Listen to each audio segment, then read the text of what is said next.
I am at home, fear is a stranger here. I am at home, fear is a stranger here.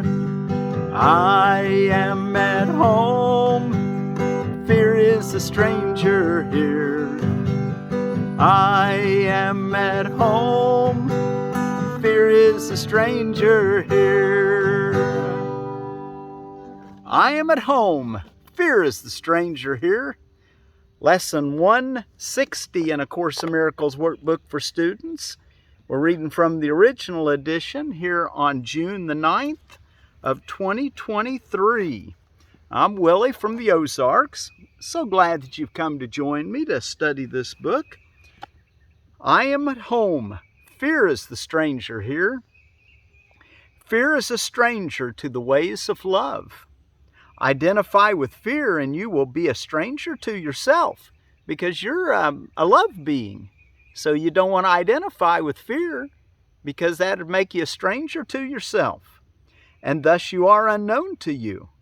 What is yourself remains an alien to the part of you which thinks that it is real but different from yourself. Who could be sane in such a circumstance? Who but a madman could believe he is what he is not, and judge against himself? There is a stranger in our midst who comes from an idea so foreign to the truth, he speaks a different language, looks upon a world truth does not know, and understands what truth regards as senseless. Stranger yet, he does not recognize to whom he comes, and yet mains his home belongs to him, while he is alien now who is at home. And yet how easy it would be to say, this is my home, here I belong, and I will not leave because a madman says I must. How easy it would be to say, this is my home, here I belong, and I will not leave because a madman says I must. What reason is there for not saying this? What could the reason be except that you had asked this stranger in to take your place and let you be a stranger to yourself? No one would let himself be dispossessed so needlessly unless he thought there was another home more suited to his tastes. Who is the stranger? Is it fear or you that is unsuited to the home which God provided for his Son? A good question, isn't it? Who is the stranger? Is it fear or you that is unsuited to the home which God provided for his Son? Is fear his own, created in his likeness? Is it fear that love completes and is completed by? There is no home can shelter love and fear. They cannot coexist. If you are real, then fear must be illusion. And if fear is real, then you do not exist at all. Whoa, whoa, whoa. If you are real, then fear must be illusion. If you are real, then fear must be illusion. And if fear is real, then you do not exist at all. How simple, then, the question is resolved. Who fears has but denied himself and said, I am the stranger here, and so I leave my home to one more like me than myself, and give him all I thought belonged to me. Oh my. And so I leave my home to one more like me than myself, and give him all I thought belonged to me. Now is he exiled of necessity, not knowing who he is, uncertain of all things but this, that he is not himself, and that his home has been denied to him. Oh, what world we've made. What does he search for now? What can he find? A stranger to himself can find no home wherever he may look, for he has made return impossible. His way is lost, except a miracle will search him out and show him that he is no stranger now, and a miracle will search you out. The love of God, the thought of God, is going to come into your mind. And the more you follow the teachings that are laid out in this curriculum, the quicker and easier you'll find that miracle, and then be able to share it with others. The miracle of love. So the miracle will come, for in his home his self remains. It asks no stranger in, and took no alien thought to be itself. And it will call its own unto itself, in recognition of what is its own. Who is the stranger? Is he not the one yourself calls not? Who is the stranger? Is he not the one yourself calls not? Your true self doesn't call to your ego, your fear self, your separated self that thinks that fear could be possible. You are unable now to recognize this stranger in your midst, for you have given him your rightful place. Yet is yourself as certain of its own as God is of his Son. He cannot be confused about creation. He is sure of what belongs to him. No stranger can be interposed between his knowledge and his Son's reality. He does not know of strangers. He is certain of his Son. Well, that's nice. And that's what's going to ultimately bring us back to God, or in our awareness, because we're already with God in our reality. It's just that we've separated ourselves from our reality because we've thought that fear had a place in us. Thought it was our home. But remember, I am at home. Fear is the stranger here. His certainty suffices. God's certainty suffices. Let's read those last couple sentences. No stranger can be interposed between God's knowledge and his Son's reality. God does not know of strangers.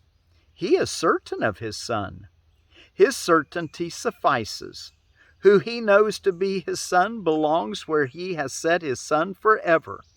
He has answered you who ask, who is the stranger? Hear his voice assure you, quietly and sure, that you are not a stranger to your Father, nor is your Creator stranger made to you. Whom God has joined remains forever one, at home in him, no stranger to himself. Today we offer thanks that Christ has come to search the world for what belongs to him.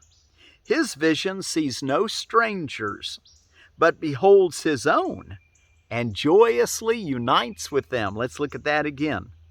Today we offer thanks that Christ has come to search the world for what belongs to him.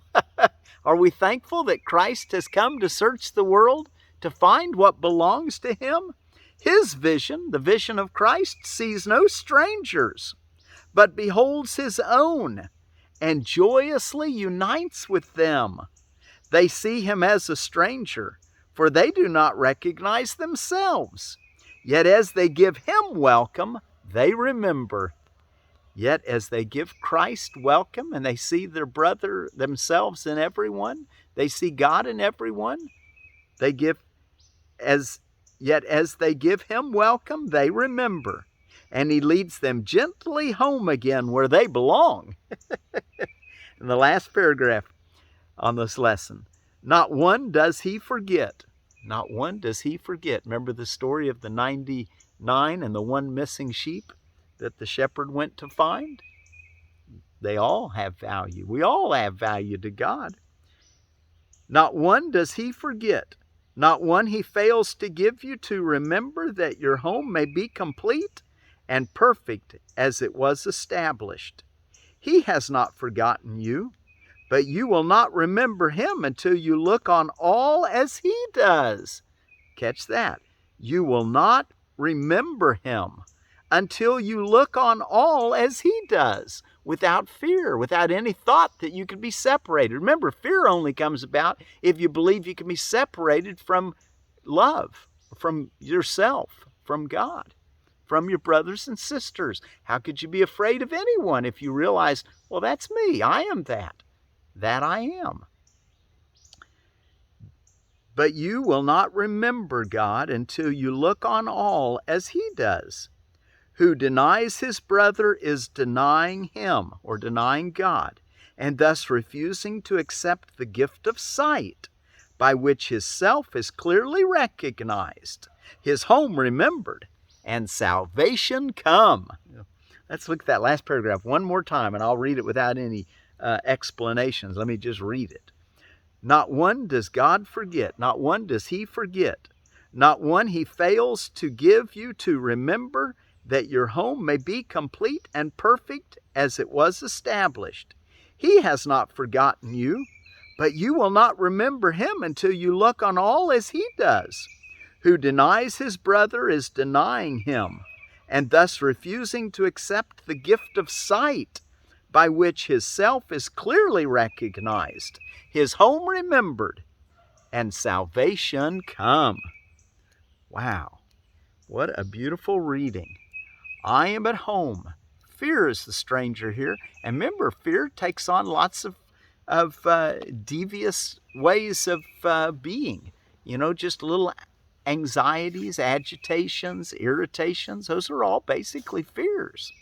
So just because it's not full-blown, catastrophic, run for your life type fear, just a little lack of peace is all that fear is. And let's look at it, see what separation thought, where we thought we were separated from our brothers and ourselves and our God, and let's realize that I am at home. I am at home because I'm love. I am at home.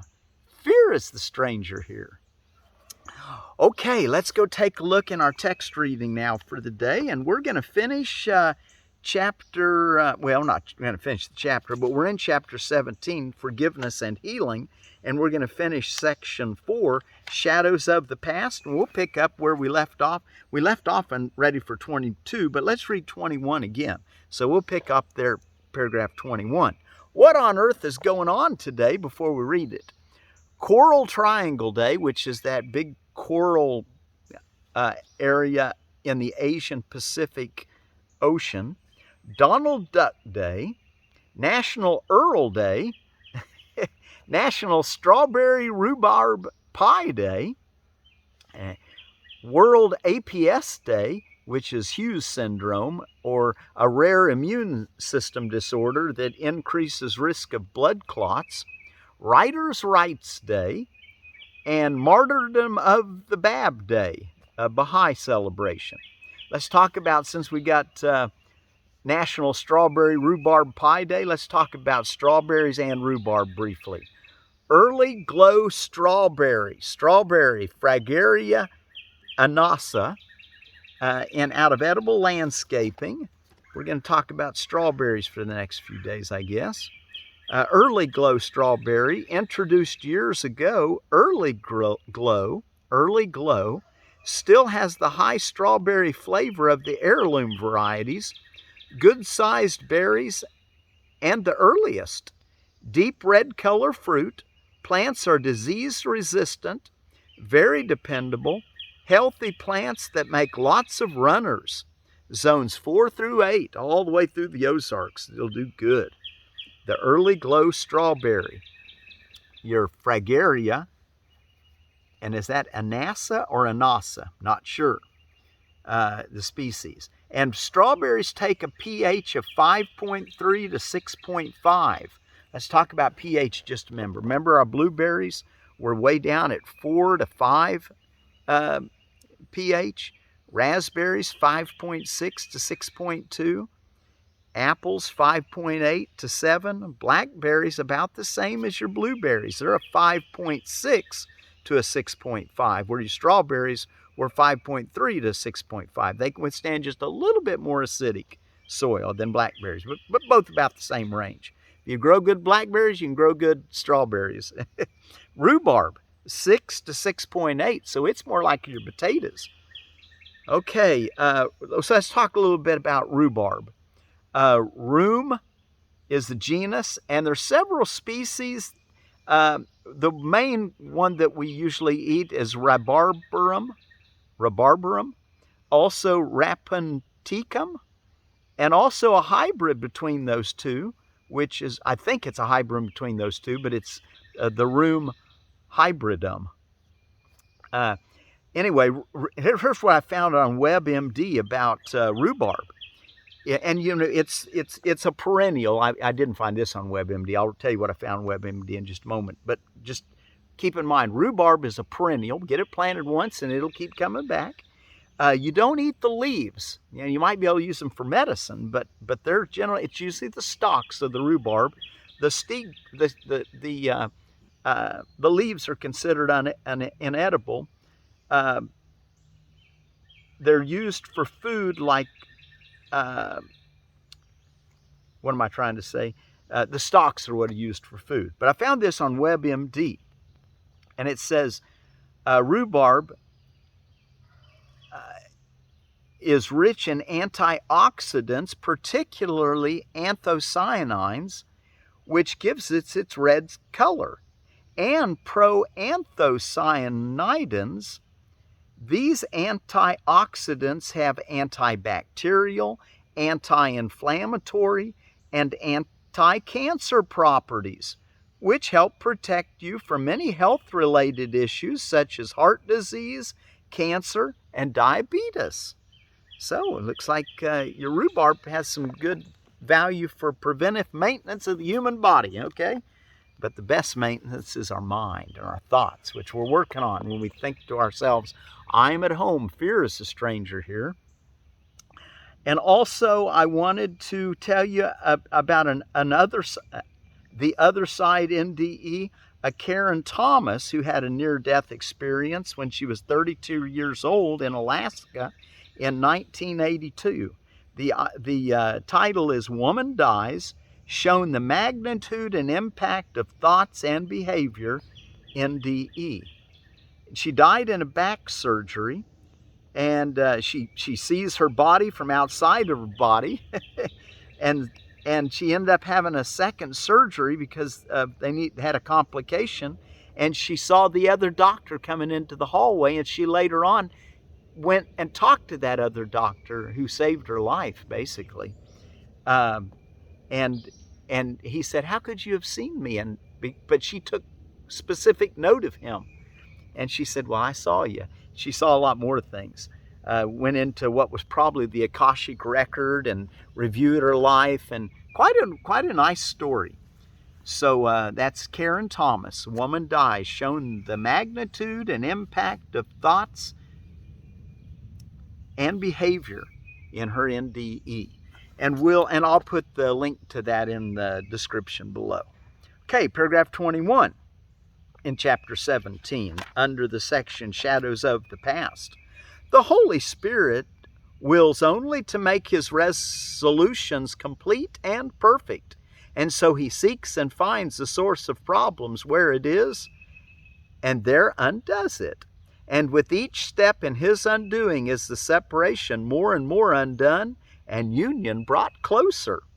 He is not at all confused by any, in quotes, reasons for separation.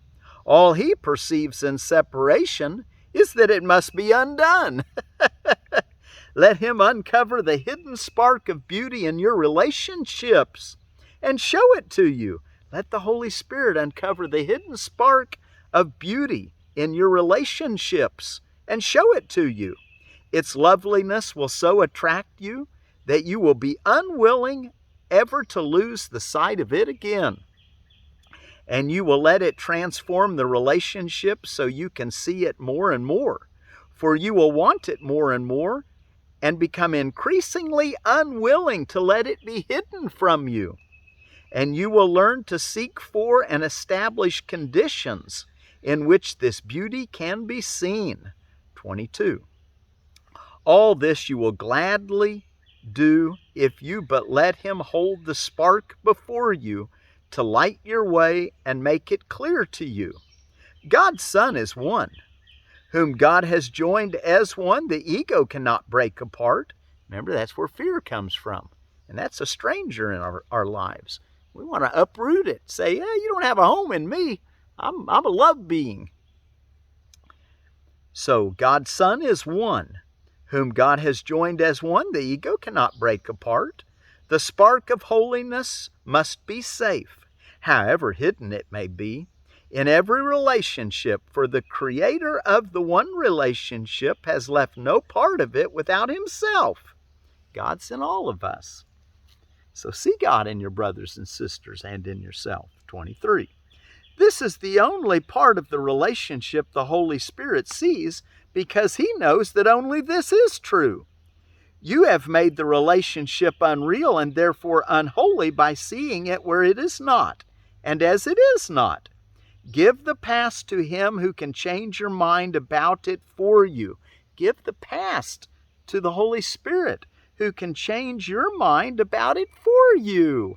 Wow, just takes that longer period of contemplation or meditation in the morning, at least 5 minutes, longer if you'd like. As long as you'd like, as long as you're feeling like you want to be there, stay in that quiet place where the Holy Spirit does this very thing, where you give the past to him who can change your mind about it. And then also take your hourly remembrances and asking for direction and giving thanks. Today, being able to say, I am at home, fear is the stranger here. Give the past to him who can change your mind about it for you. But first be sure you fully realize what you have made the past to represent and why. 24. In brief, the past is now your justification for entering into a continuing unholy alliance with the ego against the present. For the present is forgiveness. Therefore, the relationships which the unholy alliance dictates are not perceived nor felt as now. Yet the frame of reference to which the present is referred for meaning is an illusion of the past, in which those elements which fit the purpose of the unholy alliance are retained, and all the rest let go. And what is thus let go is all the truth the past could ever offer to the present as witnesses for its reality, while what is kept but witnesses to the reality of dreams. Wow, we don't want to get caught in that past delusion. For the present is forgiveness. Let's read that again. In brief, the past is now your justification for entering into a continuing unholy alliance with the ego against the present. For the present is forgiveness. Therefore, the relationships which the unholy alliance dictates are not perceived nor felt as now. Yet the frame of reference to which the present is referred for meaning is an illusion of the past, in which those elements which fit the purpose of the unholy alliance are retained, and all the rest let go. And what is thus let go is all the truth the past could ever offer to the present as witnesses for its reality, while what is kept but witnesses to the reality of dreams. 25. It is still up to you to choose to be willing to join with truth or illusion. But remember that to choose one is to let the other go. Which one you choose, you will endow with beauty and reality, because the choice depends on which you value more. The choice, remember, you can only pick either love or fear, and which one you choose is the one you're going to value more. The spark of beauty or the veil of ugliness, the real world or the world of guilt and fear, truth or illusion, freedom or slavery. It is all the same. For you can never choose except between God and the ego. Thought systems are but true or false, and all their attributes come simply from what they are. Only the thoughts of God are true, and all that follows from them comes from what they are and is as true as is the holy source from which they come. Only the thoughts of God are true, and all that follows from them comes from what they are, and is as true as is the holy source from which they came. And the last paragraph for this section, 26. My holy brothers, Jesus saying to you, my holy brothers, I would enter into all your relationships and step between you and your fantasies. Let my relationship to you be real to you. Let my relationship to you be real to you. And let me bring reality to your perception of your brothers. They were not created to enable you to hurt yourselves through them.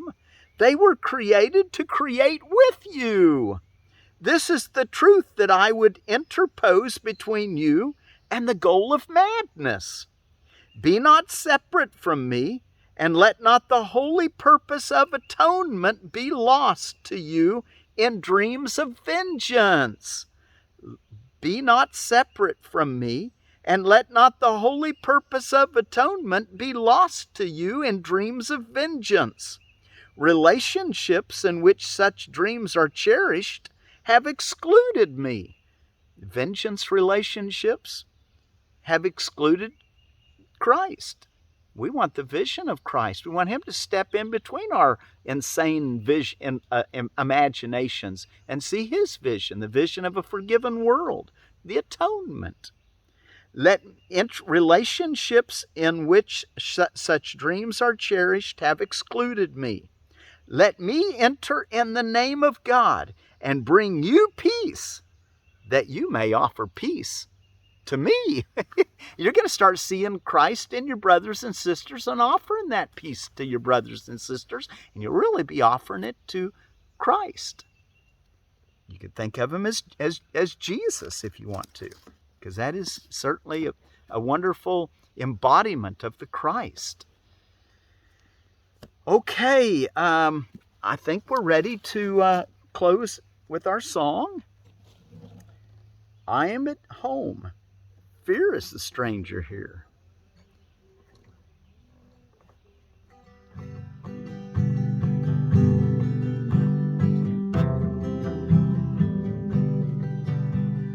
I am at home. Fear is the stranger here.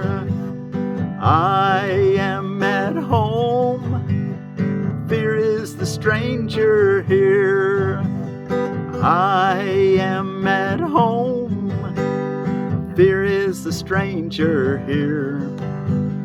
I am at home. Fear is the stranger here. I am at home. Fear is the stranger here.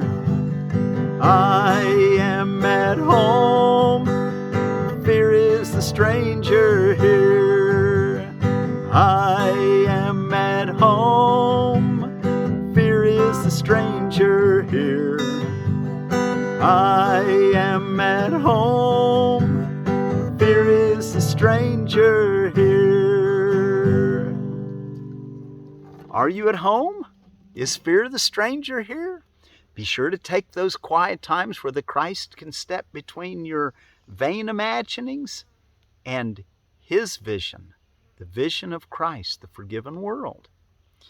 Be sure to let the Holy Spirit do his work in you today. Take those times of quiet, morning and evening, for at least 5 minutes. 10 would be better, and 15 better still. And as your thoughts learn to settle down and be quiet, you'll find that 30 minutes isn't enough time to spend with the Holy Spirit, with the Christ, changing you, turning you into who you really are, the love you are, getting away from all the illusions. I am at home. Fear is the stranger here. Be sure to do your hourly thanksgiving and asking for direction today, telling yourself, I am at home. Fear is the stranger here.